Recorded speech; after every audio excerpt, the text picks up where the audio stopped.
Sallallahu ala Muhammad sallallahu alaihi wasallam. Sallallahu ala Muhammad sallallahu alaihi wasallam. Alhamdulillahilladzi bini'matihi tatimmus salihat wa bifadlihi tunzalul barakat wa biihsanihi tudha'aful hasanat wa bi'afwihi tukaffarus sayyi'at. Ashhadu an la ilaha illallah khaliqul ardi was samawat wa ashhadu anna Muhammadar Rasulullah wa huwa sayyidus sadat. Allahumma salli wa sallim wa barik ala sayyidina Muhammadin wa ala alihi wa ashabihi nujumun nayrat. Faya ibadallah usikum wa nafsi bitaqwallahi faqad fazal muttaqun. Wa'lamu anna Allah subhanahu wa ta'ala amarana bittaqwa biqawlih ya ayyuhalladzina amanu ittaqullaha haqqa tuqatih wa la tamutunna illa wa antum muslimun. Fattaqullaha ya ibadallah la'allakum turhamun. Ma'asyiral muslimin, Bapak-bapak hadirin jamaah salat Jumat Masjid Baitur Ridwan yang dimuliakan Allah Subhanahu wa taala. Tema khutbah pada kesempatan Jumat siang ini adalah 3 jalan keberuntungan yang diambil daripada surat Al-Maidah ayat ke-35, di mana Allah Subhanahu wa taala pada ayat tersebut berfirman, A'udzubillahi minasyaitonir rajim. Bismillahirrahmanirrahim. Ya ayyuhalladzina amanu ittaqullaha wabtagu ilaihil wasilah wajahidu fi sabilihi la'allakum tuflihun. Masyiral muslimin jamaah Jumat rahimakumullah. Pada ayat ini Allah Subhanahu wa ta'ala memanggil kita dengan panggilan kemesraan yang begitu dekat. Ya ayyuhalladzina amanu, wahai sekalian orang-orang yang percaya kepada tuntunan-tuntunanku yang ada dalam agama ini, yang percaya kepada kebenaran kitab suci Al-Quran. Mari kita perhatikan dan kita renungkan apa yang Allah tuntun kepada kita ini. Yang pertama, ya ayyuhalladzina amanu ittaqullah. Yang pertama, wahai orang beriman, terus meneruslah bertakwa kepada Allah Subhanahu wa ta'ala. Sedemikian penting pesan takwa ini, maka pada setiap Jumat di seluruh masjid di seluruh dunia, seluruh khatib itu pasti mengingatkan takwa kepada Allah Subhanahu wa ta'ala. Apa makna takwa pada ayat ini? Ittaqullah maknanya adalah jauhkan, hindari, pelihara dirimu dan keluargamu jangan sampai terkena siksa Tuhan, siksa Allah. Baik siksa itu di dunia, lebih-lebih siksa Allah di akhirat berupa siksa api neraka. Dalam Quran surat At-Tahrim Allah juga mengingatkan kita, ya ayyuhalladzina amanu qu anfusakum wa ahlikum nar. Wahai sekalian orang beriman, jagalah diri dan keluargamu jangan sampai terjerumus masuk ke dalam siksa api neraka pada hari kiamat nanti. Maka diperlukan upaya dari kita supaya tidak terkena siksa Allah di akhirat berupa api neraka itu.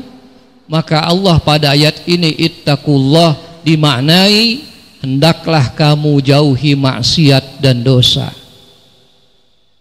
Allah tidak menyuruh dulu sholat, Allah tidak menyuruh dulu puasa, tapi jauhilah keburukan dan dosa, yang kalau kamu jauhi keburukan dan dosa itu, maka kamu akan terhindar dari siksaku, siksa api neraka. Hadirin jamaah Jumat rahimakumullah. Apakah takwa itu hanya menghindar dari dosa dan maksiat? Ternyata tidak. Allah merinci yang kedua, bahwa takwa itu juga adalah menjalankan kebaikan. Maka lanjutan ayat itu mengatakan wabtagu ilaihil wasilah. Kalau kamu ingin mendapatkan keselamatan, keterhindaran dari bahaya, kamu ingin mendapatkan keberkahan, mendapatkan pengabulan terhadap apa yang diidam-idamkan, dicita-citakan, maka jalan kedua wabtagu ilaihil wasilah. Carilah semua jalan kebaikan, tempuhlah semua jalan kebaikan yang itu dapat mengantarkanmu semakin dekat dengan Allah Subhanahu wa ta'ala. Jadi kalau yang pertama tadi disuruh menjauhi kemaksiatan dan dosa, yang kedua Allah mengingatkan cari jalan apa saja jalan kebaikan yang itu kalau dilakukan akan membuat kamu semakin dekat kepada Allah Subhanahu wa ta'ala. Maka dalam Islam kemudian seluruh amal itu kecil ataupun besar, selama ikhlas niatnya, yang kedua sesuai dengan tuntunannya, besar harapan amal kebaikan itu diterima oleh Allah Subhanahu wa ta'ala.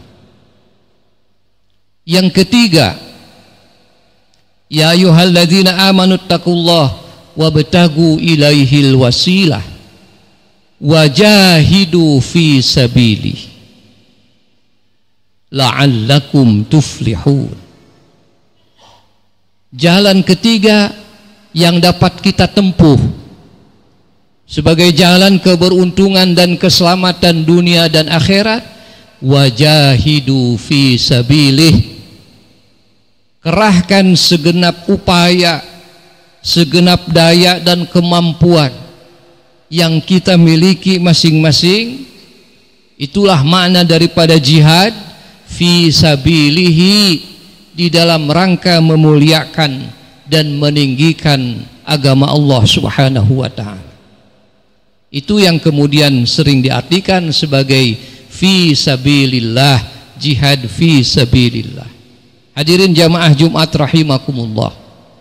Dalam konteks jihad fi sabilillah, khatib tadi katakan jihad itu adalah upaya sungguh-sungguh mengerahkan segenap kemampuan yang kita miliki. Apa sih yang kita miliki? Ada orang, setiap kita ini pasti memiliki ilmu, maka orang bisa berjihad dengan ilmunya. Yang jadi guru, berjihadlah dengan ilmunya. Ajarkan ilmu yang baik, sebarkan pengetahuan supaya tumbuh generasi-generasi yang berilmu, generasi-generasi yang tidak bodoh. Apalagi pengusaha punya banyak uang, punya banyak kekayaan, orang yang bekerja punya banyak kekayaan, wajahidu fi sabilih. Jadikanlah kekayaan itu untuk sebagiannya diberikan di jalan Allah, supaya agama ini tegak, supaya agama ini tinggi, supaya Islam ini kokoh. Apalagi yang ada pada diri kita, tenaga dan waktu. Yang punya tenaga, yang punya waktu, dia pun bisa beramal untuk di jalan Allah. Hadirin jamaah Jumat rahimakumullah. Karena itulah setiap kita, apapun profesi kita, pekerjaan kita, maknailah pekerjaan kita, usaha kita itu dalam rangka untuk berjihad, memuliakan dan meninggikan agama Islam, agama Allah Rabbul Alamin. Maka dalam konteks ini, ketika saudara-saudara kita di Palestina sedang dijajah oleh Zionis Yahudi, maka sebagai wujud empati kita, maka kita panjatkan doa kepada mereka.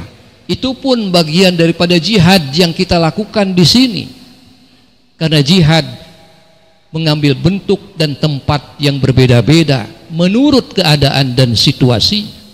Kita tidak mungkin harus berangkat ke sana, karena kita bukan orang tentara, bukan militer, kita orang sipil, rakyat biasa.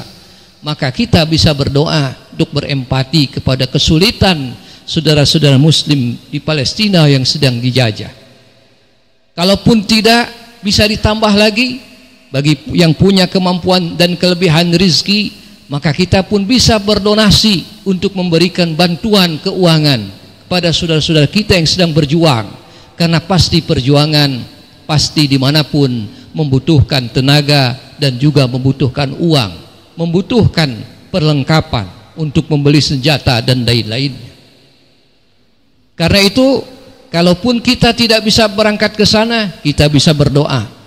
Kita bisa bersolidaritas dengan uang yang kita miliki untuk didermakan, didonasikan li'a'la kalimatillah, untuk menjaga saudara-saudara muslim kita di sana. Jangan sampai muslim di sana habis, tidak tersisa, sehingga generasi Islam terpotong habis, terpangkas habis, hingga jejak Islam hilang dari sana.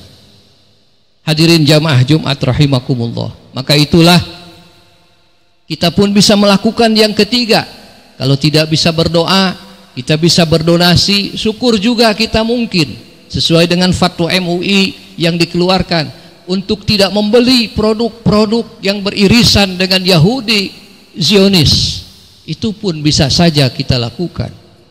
Jadi apapun bentuk, itu adalah kepedulian kita terhadap saudara-saudara muslim kita di Palestina. Sebagai bagian daripada wajahidu fi sabilih, kita pun ikut berkontribusi dalam konteks ini menolong saudara-saudara kita, sehingga tetap kaum muslimin eksistensi keberadaannya tetap ada di wilayah itu, tidak tercabut, tidak hilang, sehingga mereka pada akhirnya bisa merasakan nikmat kemerdekaan seperti kita di Indonesia hari ini.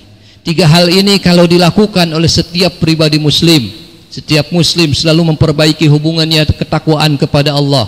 Setiap muslim senantiasa berupaya melakukan kebaikan sekecil apapun itu. Setiap muslim selalu berusaha sungguh-sungguh di dalam hidup ini untuk berikhtiar dan berusaha menegakkan, meninggikan agama, peduli kepada sesama, insyaallah la'allakum tuflihun, maka itu akan mengantarkan kepada kehidupan yang penuh keberkahan, keselamatan dunia dan di akhirat. Apa yang menjadi hajat kita melalui itu bisa dikabul oleh Allah, bisa diberi wasilah perbuatan-perbuatan baik kita, baik dengan doa, baik dengan harta, baik dengan tenaga, apapun itu, sekecil apapun, tidak akan pernah diabaikan oleh Allah Subhanahu wa ta'ala.